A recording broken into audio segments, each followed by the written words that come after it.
9th class के students सत श्री अकाल। ਤੁਹਾਡੀ ਅਸਾਈਨਮੈਂਟ 71 ਦੇ ਵਿੱਚ ਅਸੀਂ ਗ੍ਰਾਫ ਬਾਰੇ ਗੱਲ ਕਰ ਰਹੇ ਹਾਂ। ਗ੍ਰਾਫ ਦੀ ਲੋੜ ਹੀ ਕਿਉਂ ਪਈ ਆ? ਕਿਉਂਕਿ ਕਿਸੇ ਵੀ ਚੀਜ਼ ਦੀ ਨਿਸ਼ਾਨਦੇਹੀ ਕਰਨੀ ਪੈਂਦੀ ਆ। ਨਿਸ਼ਾਨਦੇਹੀ ਦਾ ਮਤਲਬ ਇਹ ਆ ਕਿ ਜਦੋਂ ਆਪਾਂ ਕੋਈ ਘਰ ਬਣਾਉਂਦੇ ਆ ਤੇ ਹਰ ਘਰ ਦਾ ਐਡਰੈਸ ਹੁੰਦਾ, हर चीज़ ਨੂੰ ਕੋਈ ਨਾਂ ਦੇਣਾ ਪੈਂਦਾ। ਇਸ ਧਰਤੀ ਦੇ ਉੱਤੇ ਭਾਵੇਂ ਕੋਈ ਛੋਟਾ ਜਿਹਾ ਕਿਣਕਾ ਹੀ ਆ, ਉਹਦਾ ਵੀ ਐਡਰੈਸ ਆ। ਕਹਿੰਦਾ ਮਤਲਬ ਤੁਹਾਡੇ ਪਿੰਡ ਦੀ ਹਰ ਗਲੀ ਦੇ ਘਰ ਦਾ ਐਡਰੈਸ ਆ, ਹਰ ਇਨਸਾਨ ਦਾ ਐਡਰੈਸ ਆ, ਹਰ ਚੀਜ਼ ਦਾ ਨਾਮ। ਹੁਣ ਕਿਉਂਕਿ ਅਸੀਂ ਗ੍ਰਾਫ ਦੀ ਗੱਲ ਕਰਨੀ ਆ ਤੇ ਪਹਿਲਾਂ ਤੇ ਆਪਾਂ ਨੇ ਸਿਰਫ ਚੀਜ਼ਾਂ ਨੂੰ ਗਿਣਿਆ, गिनती कर ली 1, फिर 2, 3, 4 गिनती कर ली। असल इत्थे जिहड़ी मैं लाइन बनाउना इहदा भी कोई मतलब नहीं बनता। जो मैं कली गिनती की गल करदा तो मैं सिर्फ इन्ना ही कहना हुंदा कि मैं चीज़ों को गिनने वास्ते सिंबल लभे जी। 1 लभ लिया, फिर 2 लभ ले, फिर 3, फिर 4, 5, 6, 7। क्योंकि मैंने शुरू वाले समय ਦੇ ਵਿੱਚ ਚੀਜ਼ਾਂ ਨੂੰ ਗਿਣਨ ਦੀ ਲੋੜ ਹੀ ਤੇ ਮੈਂ ਗਿਣ ਲਈਆਂ ਕੁਦਰਤੀ ਚੀਜ਼ਾਂ, ਜਿਹਨੂੰ ਕੁਦਰਤੀ ਸੰਖਿਆ ਕਿਹਾ, ਜਿਹਨੂੰ ਨੈਚੁਰਲ ਨੰਬਰਸ ਕਿਹਾ। ਫਿਰ ਸਾਨੂੰ ਸਿੰਬਲ ਦੀ ਲੋੜ ਪਈ ਵੀ ਖਾਲੀ ਆ, ਕੋਈ ਚੀਜ਼ ਖਤਮ ਹੋ ਗਈ ਹੈ, ਮੁੱਕ ਗਈ ਆ, ਉਹਦੇ ਲਈ ਆਪਾਂ ਸਿੰਬਲ 0 ਲੈ ਲਿਆ। ਫਿਰ ਸਾਡਾ ਇਹਨਾਂ ਨਾਲ ਵੀ ਨਹੀਂ ਗੁਜ਼ਾਰਾ ਹੋਇਆ, ਸਾਨੂੰ ਘਟਾਓ 1 ਦੀ ਲੋੜ ਪੈ ਗਈ, ਜਿਹਦੇ ਨਾਲ ਸਾਡੇ ਇੰਟੀਜਰਸ ਬਣ ਗਏ ਜੀ। ਔਰ ਚਲੋ ਆਪਾਂ ਇੱਥੇ ਤੱਕ ਪਹੁੰਚ ਗਏ। ਪਹਿਲਾਂ ਅਸੀਂ ਨਿਕਲੇ ਨੈਚੁਰਲ ਨੰਬਰ ਤੇ ਹੀ, 0 ਪੈ ਕੇ ਹੋਲ ਨੰਬਰ ਹੋ ਗਏ ਤੇ ਮਾਈਨਸ ਪੈ ਕੇ ਸਾਡੇ ਜਿਹੜੇ ਆ ਕੀ ਬਣ ਗਏ ਜੀ, ਸਾਰੇ ਇੰਟੀਜਰਸ। ਔਰ ਇਹ ਜਿਹੜੇ ਅੱਗੇ ਨੂੰ ਤੁਰੇ ਜਾਂਦੇ ਨੇ ਤੇ ਛੋਟੇ ਵੀ ਹੋਈ ਜਾਂਦੇ ਆ, ਦੋਵੇਂ ਬੰਨੇ ਕੋਈ ਇਹਨਾਂ ਦੀ ਲਿਮਟ ਨਹੀਂ ਹੈਗੀ। ਪਰ ਜਦੋਂ ਅਸੀਂ 1 ਦਾ ਲੱਭਿਆ ਤੇ ਫਿਰ ਸਾਨੂੰ 1.5 ਵੀ ਚਾਹੀਦਾ ਸੀ, ਉਹ 1.5 ਲੱਭਿਆ। ਕਹਿਣ ਦਾ ਮਤਲਬ ਇਹ 1.5 ਆ, ਫਿਰ 2, 2.1, 2.3, 2.4, ਉਹ ਬੜੇ ਪੁਆਇੰਟਾਂ ਦੀ ਲੋੜ ਪੈ ਗਈ ਸਾਨੂੰ। 3.1, 3.2 ਇੱਦਾਂ ਕਰਕੇ ਜਦੋਂ ਬਹੁਤ ਜ਼ਿਆਦਾ ਪੁਆਇੰਟਾਂ ਦੀ ਲੋੜ ਪੈ ਗਈ ਤੇ ਇਹ ਪੁਆਇੰਟਾਂ ਨੂੰ ਮਿਲ ਕੇ ਹੀ ਅਸਲ ਦੇ ਵਿੱਚ ਆਹ ਇੱਕ ਲਾਈਨ ਬਣ ਗਈ। ਇਹ ਸਾਰੀ ਪੁਆਇੰਟਾਂ ਨੂੰ ਹੀ ਮਿਲ ਕੇ ਇੱਕ ਲਾਈਨ ਬਣੀ ਹੈ ਜੀ। ਲਾਈਨ ਦੇ ਉੱਤੇ ਪੁਆਇੰਟ ਨਹੀਂ ਹੈਗੇ, ਪੁਆਇੰਟ ਲਾਗੇ 1 ਤੇ 2 ਦੇ ਵਿੱਚ ਸਾਡੇ ਕੋਲੇ ਇਨਫਾਈਨਾਈਟ ਮੈਨੀ, ਜਿੱਦਾਂ ਮੈਂ ਕਹਿੰਦਾ ਵੀ 3 ਤੇ 4 ਦੇ ਵਿੱਚ ਕਰੋੜਾਂ ਹੀ ਸਾਡੇ ਕੋਲੇ ਰੈਸ਼ਨਲ ਨੰਬਰਸ ਨੇ। 3 ਤੇ 4 ਦੇ ਵਿੱਚ 3.1, 3.001, 3.123, ਪਤਾ ਹੀ ਨਹੀਂ ਕਿੰਨੇ ਕੁ ਅਣਗਿਣਤ ਰੈਸ਼ਨਲ ਨੰਬਰਸ। ਉਹ ਜਦੋਂ ਇਹ ਪੁਆਇੰਟ ਇੱਕ ਲਾਈਨ ਦੇ ਵਿੱਚ ਪਲਾਟ ਕਰ ਲਈ, ਇਹਦਾ ਨਾਮ ਆਪਾਂ ਰੱਖਤਾ ਐਕਸ ਐਕਸਿਸ। ਪਰ ਹੁਣ ਗੱਲ ਇਹ ਵੀ ਜਿੰਨੇ ਵੀ ਪੁਆਇੰਟ ਇਹਦੇ ਉੱਤੇ ਨੇ ਉਹਦਾ ਤੇ ਐਡਰੈਸ ਲੱਭਿਆ, ਪਰ ਜਿਹੜੇ ਪੁਆਇੰਟ ਉੱਪਰ ਜਾਂ ਥੱਲੇ ਨੇ ਉਹਦਾ ਕੀ ਕਰੀਏ? ਫਿਰ ਆਪਾਂ ਕੀ ਕੀਤਾ ਵੀ ਜਿਹੜਾ ਇੱਥੇ 0 ਹੀ, ਇੱਥੇ ਆਪਾਂ ਇੱਕ ਖੜਵੀਂ ਰੇਖਾ, ਵਰਟੀਕਲ ਰੇਖਾ ਡਰਾ ਕੀਤੀ। ਫਿਰ ਮੈਂ ਰੇਖਾ ਕਹਿ ਰਿਹਾ, ਲਾਈਨ ਡਰਾ ਕੀਤੀ ਹੈਗੇ ਇੱਥੇ ਵੀ ਪੁਆਇੰਟ ਆ, ਪੁਆਇੰਟਾਂ ਨੂੰ ਮਿਲਾ ਕੇ ਇੱਥੇ ਇੱਕ ਲਾਈਨ ਬਣ ਗਈ। ਕਿਉਂਕਿ ਇਸ ਬਲੈਕ ਬੋਰਡ ਜਿਹੜਾ ਬਣਿਆ ਮੈਂ ਪੁਆਇੰਟਾਂ ਦੇ ਨਾਲ ਜੁੜ ਕੇ ਬਣਿਆ, ਪੁਆਇੰਟ ਤੇ ਪੁਆਇੰਟ ਚੜਿਆ ਫਿਰਦਿਆ ਇੱਥੇ। ਤੇ ਜਿਹੜਾ ਇਹ ਐਕਸ ਐਕਸਿਸ ਸੀ ਇਹਨੂੰ ਫੜ ਕੇ ਖੜਾ ਕਰ ਦਿੱਤਾ ਤੇ ਕੀ ਬਣ ਗਈ ਵਾਈ ਐਕਸਿਸ। ਆਪਾਂ ਇੱਥੇ ਆ ਗਏ ਜੀ, ਐਕਸ ਐਕਸਿਸ ਤੋਂ ਕਿੱਥੇ ਆ ਗਏ ਜੀ, ਵਾਈ ਐਕਸਿਸ ਦੇ। ਤੇ ਇੱਧਰ ਵੀ ਕੀ ਆ, 1, 2, 3, 4 ਤੇ 5। ਥੱਲੇ ਨੂੰ -1, -2, -3, -4। ਸੋ ਦੋਨੋਂ ਐਕਸਿਸ ਮਿਲਦੇ ਕਿੱਥੇ ਆ, 0 ਤੇ।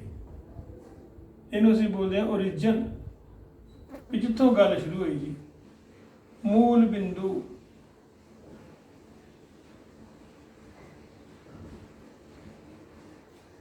देखो ਜਦੋਂ ਤੇ ਬਿੰਦੂ ਇੱਥੇ ਆ ਕੋਣੇ 6 ਆ ਤੇ ਕਵਾਂਗੇ ਇਹ ਬਿੰਦੂ x ਤੁਰੇ ਤੇ 6 ਗਿਆ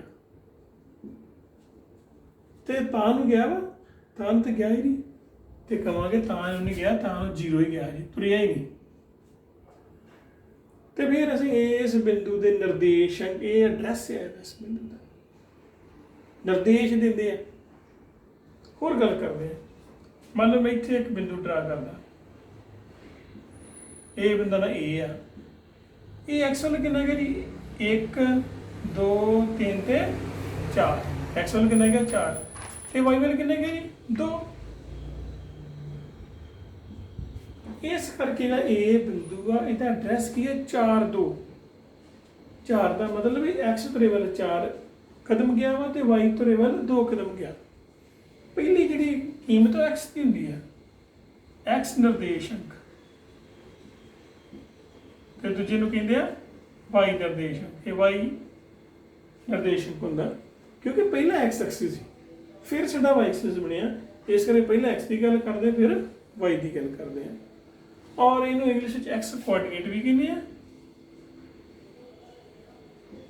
ਔਰ ਉਹਨੂੰ ਕੀ ਕਹਿੰਦਾ ਜੀ y ਕੋਆਰਡੀਨੇਟ ਇਹਨੂੰ ਇੱਕ ਅਬਸਿਸਾ ਵੀ ਕਹਿ ਲਈਦਾ ਵਾ ਇੰਗਲਿਸ਼ ਵਿੱਚ ਤੇ ਇਹਨੂੰ ਕੋਆਰਡੀਨੇਟ ਪੰਜਾਬੀ ਚ ਇਹਨੂੰ ਭੁੱਜ ਵੀ ਕਹਿ ਲਈਦਾ ਤੇ ਦੂਸਰੇ ਨੂੰ ਕਹਿੰਦਾ ਕੋਟੀ y ਵਾਲੀ ਨੂੰ ਕਹਿਣ ਦਾ ਮਤਲਬ ਇਹ ਵੀ ਜਿਹੜਾ ਵੀ ਇਸ ਆ ਬਲੈਕ ਬੋਰਡ ਤੇ ਬਿੰਦੀਆਂ ਨੇ ਬਿੰਦੀਆਂ ਨੂੰ ਮਿਲ ਕੇ ਇਹ ਸਾਡਾ ਬਲੈਕ ਬੋਰਡ ਬਣਿਆ ਵਾ ਔਰ ਹਰ ਬਿੰਦੀ ਦਾ ਆਪਣਾ ਐਡਰੈਸ ਹੈ ਔਰ ਜੇ ਬਿੰਦੀ ਵਾਕਿਆ ਤੇ ਐਡਰੈਸ ਹੀ ਵਾਕਿਆ ਦੇਖੋ ਹੁਣ ਮੈਂ ਇੱਥੇ ਇੱਕ ਬਿੰਦੀ ਲਾਈ ਹੈ ਇਸ ਬਿੰਦੂ x ਵੱਲ ਕਿੰਨਾ ਗਿਆ ਜੀ 1 ਗਿਆ x ਵੱਲ ਗਿਆ 1 ਤੇ y ਵੱਲ ਕਿੰਨਾ ਗਿਆ ਜੀ 4 ਪਰ ਜੇ ਮੈਂ ਬਿੰਦੂ ਚੁੱਕ ਇੱਥੇ ਲੈ ਆਵਾਂ ਇਹ ਤਾਂ ਬਿਲਕੁਲ ਇੱਥੇ ਹੁਣ x ਵੱਲ ਕਿੰਨਾ ਗਿਆ ਜੀ ਇਹ -1 ਤੇ y ਵੱਲ 4 ਹੀ ਗਿਆ ਆ ਐਡਰੈਸ ਹੋ ਰਿਹਾ ਤੇ ਆ ਐਡਰੈਸ ਹੋ ਰਿਹਾ ਭਾਵੇਂ ਤੁਸੀਂ ਨਵੀਂ ਦੇ ਬੱਚੇ ਹੋ ਮੈਂ ਚਾਹੁੰਦਾ ਵੀ ਸਾਰੀ ਗੱਲ ਸਮਝਾ ਜੇ ਕਿਸੇ ਵੀ ਵੱਖੋ ਵੱਖ ਦੋ ਬਿੰਦੂਆਂ ਦਾ ਐਡਰੈਸ ਸੇਮ ਨਹੀਂ ਹੋ ਸਕਦਾ ਜੇਕਰ ਮੈਂ ਇਸ ਬਿੰਦੂ ਦੇ ਐਡਰੈਸ ਦੀ ਗੱਲ ਕਰਾਂ ਤੇ x ਵੱਲ ਕਿੰਨਾ ਹੈ ਜੀ -3 ਇਹ ਇਹਦੇ ਉੱਤੇ ਐਸ ਤੁਰੇ ਦੇ ਉੱਤੇ ਆ y ਵੱਲ ਤੁਰਿਆ ਹੀ ਨਹੀਂ ਗਿਆ ਹੀ ਨਹੀਂ y ਦੇ ਲਈ 0 ਹੈ ਜੇਕਰ ਕੋਈ ਇੱਥੇ ਬਿੰਦੂ ਹੈ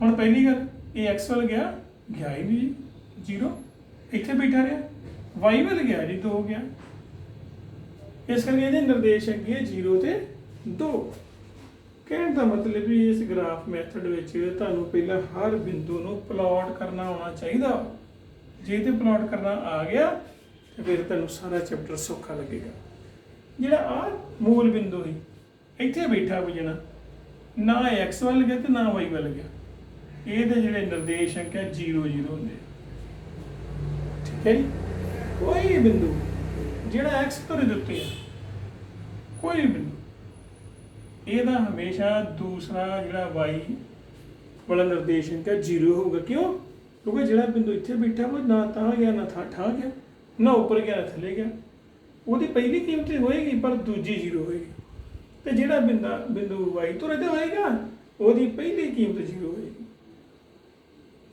ਔਰ ਜਿਸ ਤਰ੍ਹਾਂ ਮੈਂ ਕਹਾਂ ਵੀ ਦੱਸੋ ਮੈਨੂੰ ਇਸ ਬਿੰਦੂ ਦੇ ਨਿਰਦੇਸ਼ਕ ਦੱਸੋ ਕੀ ਆ ਸਭ ਤੋਂ ਪਹਿਲਾਂ ਦੇਖਣਾ ਵਾ ਵੀ ਇਹ ਜਿਹੜਾ ਬਿੰਦੂ ਆ x ਤੁਰੇ ਵੱਲ ਕਿੰਨਾ ਆਇਆ ਆਹ ਸਾਰਾ y ਤੁਰਾ ਨਾ ਇੱਥੋਂ x ਤੁਰੇ ਦੇ ਅਕੋਰਡਿੰਗ ਕਿੰਨਾ ਤੁਰਿਆ ਦੇਖੋ ਕਿੰਨਾ ਤੁਰਿਆ ਜੀ -1 -2 -3 ਤੇ -4 ਇਹ ਹੋ ਗਈ x ਦੀ ਕੀਮਤ ਹੁਣ ਵੇਖਣਾ ਵਾ y ਤੁਰੇ ਵੱਲ ਕਿੰਨਾ ਗਿਆ ਉੱਪਰੋਂ ਥੱਲੇ ਨੂੰ ਕਿੰਨਾ ਗਿਆ ਜੀ -3 ਇਸ ਪ੍ਰਕਾਰ ਤੁਸੀਂ ਕਿਸੇ ਵੀ ਬਿੰਦੂ ਦੇ ਨਿਰਦੇਸ਼ਕ ਲੱਭ ਸਕਦੇ ਹੋ ਤੇ ਜਾਂ ਕਿਸੇ ਵੀ ਬਿੰਦੂ ਨੂੰ ਤੁਸੀਂ ਇਸ ਗ੍ਰਾਫ ਉੱਤੇ ਡਰਾ ਕਰ ਸਕਦੇ ਹੋ ਇਹਨੂੰ ਕਹਿੰਦੇ ਕਾਰਟੀਜ਼ੀਅਨ ਗ੍ਰਾਫ ਤੇ ਜਿਹੜੀ ਕਾਰਟੀਜ਼ੀਅਨ ਪਲੇਨ ਇਸ ਤਲ ਦੇ ਉੱਤੇ ਦੋ ਧੁਰੇ ਬਣਾਏ ਆ ਇੱਕ x ਧੁਰਾ ਤੇ ਇੱਕ y ਧੁਰਾ एक चादर विछा दी है बिंदुओं की, तो जी चादर ते चादर चादर चादर विछाई जाइए तो फिर स्पेस बन जाती है जी।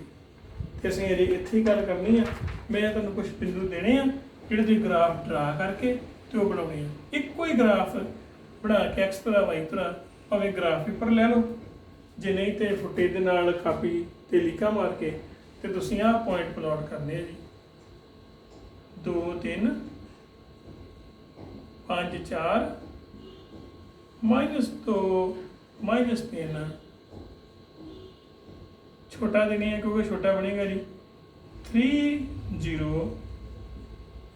0 -2 0 0 -5 2 -1 0 2 2 ते 0 -4 ते 3 -3 ते 0। ਇਹ ਪੁਆਇੰਟ ਸਾਰੇ ਤੁਸੀਂ ਗ੍ਰਾਫ ਤੇ ਡਰਾ ਕਰੋਗੇ। ਜੇ ਤੁਹਾਡੇ ਕੋਲ ਗ੍ਰਾਫ ਪੇਪਰ ਹੈ ਤਾਂ ਠੀਕ ਹੈ, ਜੇ ਨਹੀਂ ਹੈਗਾ ਤਾਂ ਤੁਸੀਂ ਆਪਣੀ ਕਾਪੀ ਤੇ ਡਰਾ ਕਰਕੇ ਡਿਸਟੈਂਸ ਇਕੁਅਲ ਹੋਣੇ ਚਾਹੀਦੇ ਆ ਹਰ ਪਾਸੇ।